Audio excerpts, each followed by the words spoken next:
रुख करते हैं सियासी ढाबे का, जहां आज की सबसे दिलचस्प खबर मौजूद है।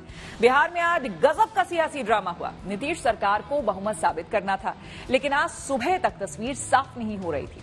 एनडीए के कुछ विधायक विधानसभा नहीं पहुंचे थे। जीतन राम मांझी के रुख को लेकर भी सस्पेंस था, लेकिन एनडीए ने पूरी ताकत लगा दी। खेला तेजस्वी करने वाले थे, लेकिन आरजेडी के ही 3 विधायक पाला बदल गए। खैर, एनडीए सरकार ने बहुमत साबित कर दिया, पर साथ छोड़ने के लिए भतीजे तेजस्वी ने चाचा नीतीश कुमार पर तीखे प्रहार किए। माननीय सदस्य, कुल उपस्थित सदस्यों की संख्या के मतदान से यह प्रस्ताव स्वीकृत हुआ। सदन में वही हुआ जो होना तय था। हाँ, लेकिन कुछ ऐसा भी हुआ कि टेस्ट में 2020 का रोमांच आ गया।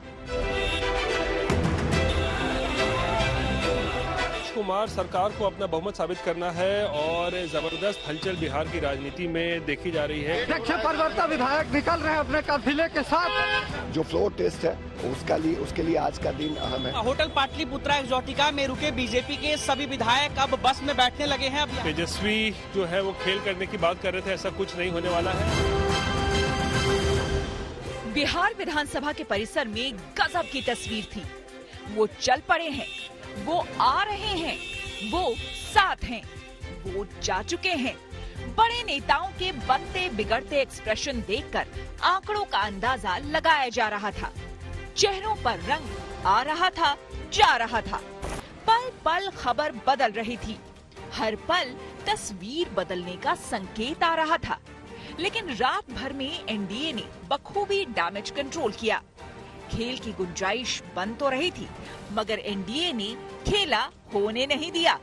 सदन की कार्यवाही शुरू होने से पहले जब जीतन राम मांझी आए तो सरकार समर्थकों को लगा कि बहार आई, और जब नीतीश आए, मुस्कुराए, तो पार्टी नेताओं को राहत की सांस आई।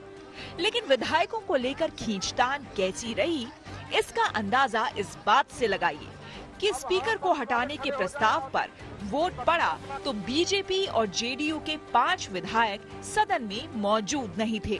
उनको साथ लाने की कवायद लगातार चल रही थी। खड़ा हो जाइए ना, हाँ पक्ष के।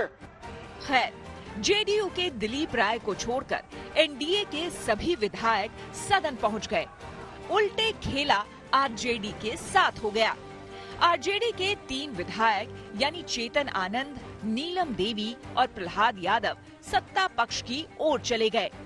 इस तरह जेडीयू और बीजेपी का आंकड़ा उपाध्यक्ष समेत 130 तक पहुंच गया। बहुमत से 8 ज्यादा। हाँ के पक्ष में 129, ना के पक्ष में 0। 29 है, देखो आप भी 130 हुए। 130 उपस्थित सदस्यों की संख्या के मतदान से यह प्रस्ताव स्वीकृत हुआ। नीतीश का जीत का अंदाजा आरजेडी को हो गया था। शायद तभी तेजस्वी अपनी धारदार स्पीच के साथ तैयार होकर आए थे। जब हमला शुरू किया तो नीतीश कुमार पर खूब बरसे। दशरथ तो नहीं चाहते थे राम वनवास जाए, लेकिन केकई जरूर चाहती थी कि राम जो है वनवास चले जाए। केकई को भी पहचानिए, कौन कौन केकई बैठा हुआ है आपके पास। कर्पूरी जी जब आरक्षण बढ़ा दिए तो यही जनसंघ वाला ही न कर्पूरी जी को मुख्यमंत्री पद से हटाया। दिलचस्प बात ये रही कि तेजस्वी अपने भाषण में नीतीश कुमार के प्रति सम्मान तो जताते रहे, मगर हंसते हुए तीर भी चलाते रहे। नौकरियां देने का क्रेडिट लिया तो नीतीश को थका हुआ नेता बनाकर एजेंडा भी सेट किया। मेरा डिपार्टमेंट विभाग आरजेडी का में हमारे मंत्री, हम लोगों ने नौकरी दिया 17 महीने में, पहले तो नहीं मिलता था, तो क्रेडिट क्यों ना ले।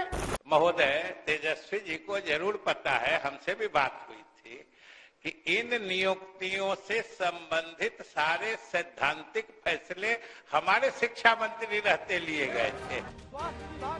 विश्वास प्रस्ताव पर बहस के दौरान नीतीश हमेशा की तरह गंभीर दिखे, लेकिन कोई मानसिक उलझन उनके चेहरे पर साफ थी। शायद सबसे ज्यादा उन्हें तेजस्वी का ये सवाल परेशान कर रहा होगा कि बीजेपी के साथ भी कितने दिन रहेंगे। ए मोदी जी के गारंटी वालों, क्या मोदी जी गारंटी लेंगे फिर से पलटेंगे कि नहीं पलटेंगे, जरा बता के दिखा दो। हम अपने पुरानी जगह पर आ गए जहां से हम बहुत पहले से। और अब हम पुरानी जगह पर आ गए हैं। अब सब दिन के लिए हम आ गए हैं, आप चिंता मत करिए। आमतौर पर नीतीश आक्रामक शैली नहीं अपनाते, लेकिन जाहिर कर ही दिया कि महागठबंधन की सरकार में आरजेडी की तरफ से धांधली हुई और उसकी जांच होगी। जंगल राज का जिक्र करना भी वो नहीं भूले। अनेक लोगों को पता चला कि कितना लाख लाख दे रहे थे सबको इधर उधर करने की। अब कहां से पैसा आया, कहां से पैसा आया, हम सबका जांच करवाएंगे। और हमारे पहले इनके पिता को और इनकी माता को 15 साल तक काम करने का मौका मिला, तो क्या हुआ था बिहार में जी? क्या होता था? अरे शाम में कोई भी आदमी घर से बाहर निकलता था, आप जरा सोच लीजिए, और कहीं कोई सड़क था, कहीं कोई रास्ता था। बिहार में अब नई सरकार है, हालांकि मुख्यमंत्री नीतीश कुमार हैं, पर सरकार जिस बहुमत पर टिकी है वो विधायकों के पाला बदलने का जो अंदेशा है उसे देखते हुए चुनौतियां कई हैं। बिहार में बीजेपी के नए नेतृत्व से भी नीतीश को ट्यूनिंग बनानी होगी। अरे हम ईमानदारी से काम करेंगे, कोई भी आके जांच कर ले, कोई भी किसी तरह का हमसे प्रश्न पूछेगा हम जवाब देंगे, हम रोएंगे नहीं, भटकाएंगे नहीं। फिलहाल नीतीश कुमार की सबसे बड़ी चुनौती छवि को लेकर है। बार बार साथी बदलने की जो तोहमत उन पर लगी है उसे विरोधी हथियार बनाएंगे। जनता की नजरों में दमदार मुख्यमंत्री बनने के लिए वो क्या करते हैं ये देखने वाली बात होगी। शशि भूषण और रोहित कुमार सिंह के साथ bureau report, good news today.